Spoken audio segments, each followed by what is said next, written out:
Kayo ma, gusto mo? Kayo ma, tayo kayo dyan. Tapos dito ma'am, ay kayo na lang din eh. Ayan, dito na naman yung magsasayaw. Okay.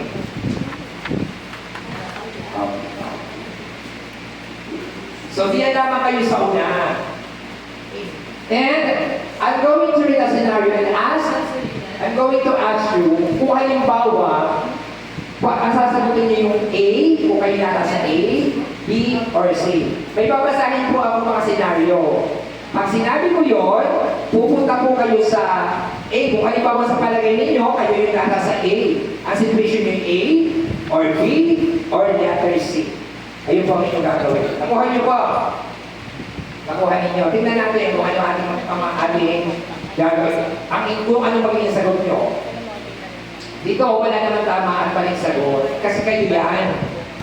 Hindi namin pwedeng invalidate yung inyong mga sagot. Kasi nararanasan nyo yun. Ano? Hindi lang nararanasan ninyo and ayun, maging honest lamang tayo and so on. Okay? Ang word na current financial health. Ayan. Ano ba yung katayuan ko sa mayroong ngayong panahon dito? Katayuan ninyo. Kaya walang tama at maling sagot. Kasi kayo yan. Hindi ko yung kukontrahin dyan. Okay. Tayo ko ito ngayong lahat. Okay, lagi po yung pasasayaw. Pagkakaroon siguro naman ng pagtima. Ano? Ayan, tayo po tayo. Doon po sa likod. Kayo po yung magkamula din sa una mga. Kayo pipila din eh. So, ang gagawin po ninyo, doon sa likod, nakuha niyo po, kung ano yung kung ano sa palagay ninyo, yung aking binasang senaryo ay kayo yun, doon kayo pupunta. Ano ha? Okay.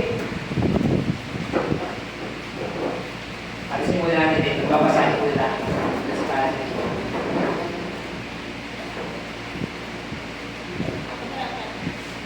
Okay. Babasahin ko ang senaryo. Then mamimili kayo sa A, B, or C. Sabi dito, I have, letter A, I have difficulty paying off loans. Medyo nahihirapan daw ako magbayad ng utang. May utang kayo, nahihirapan kayo magbayad. Sa letter B naman, I have loans, but I'm able to pay them. Mayroon naman akong utang, pero nababayaran ko naman. Ano? And letter C naman, I have finished paying off loan. Nabayaran ko ng lahat ang aking utang. So, nakuha niyo po? Nasaan kayo sa palagay niyo sa pagkakataong ito? Go! O, punta kayo. A, kayo ay nahihirapan magbayad ng utang. B, meron kayong loan, pero nababayaran na naman. And letter C, wala at natapos ko ng bayaran ng aking utang. O yan, si ma'am, si Kunsi ay bayad ng lahat ng utang. Sino po nahihirapan magbayad? Aba yung A. Ang A mo pala ay nahihirapan sa magbayad ng utang mo. Si? Ganon. Okay, may loan sa barangay. Sa microfinance. Ayan, ang binaman po, may nakakabayad naman ng utang. May utang pero nababayaran. At si ma'am naman ay walang pagkakautang kasi nasa Australia ang anak. Saan ako? Okay. Okay. Okay. Tandaan niyo yung inyong sinagot ha? Ang kay ma'am, ano po? Kayo po ay may utang pero nababayaran kasi GSIS. Oh, di ba? Oh, the GSIS. Okay. Question number 2. My salary is not enough for my needs. Meron daw akong sweldo pero hindi naman sapat. Ang letter B, my salary is just enough for my needs. Ang letter B yun. And number 2, letter C, my salary is more than enough for my needs. Go! B. O yan, si ma'am. Ayaw, B. Kayo makaigulang na sweldo. Okay, may sitwasyon po talaga. Tama, okay. Tama, okay. Tama yun. And, mayroon po rin wakas letter C. Wala umami. More than enough. More than enough. Ibig sabihin, wala nagsisave. Walang savings.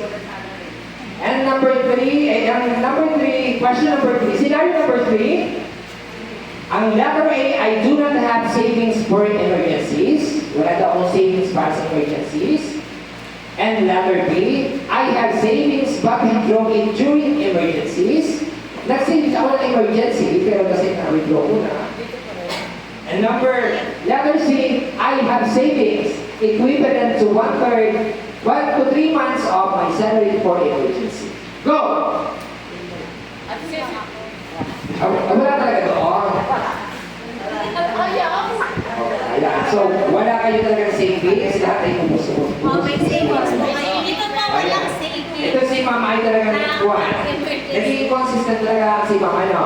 Tama naman yung kanyang assessment. And, Agent po ako. pero, sa panahon ngayon, wala kayong savings para sa emergency.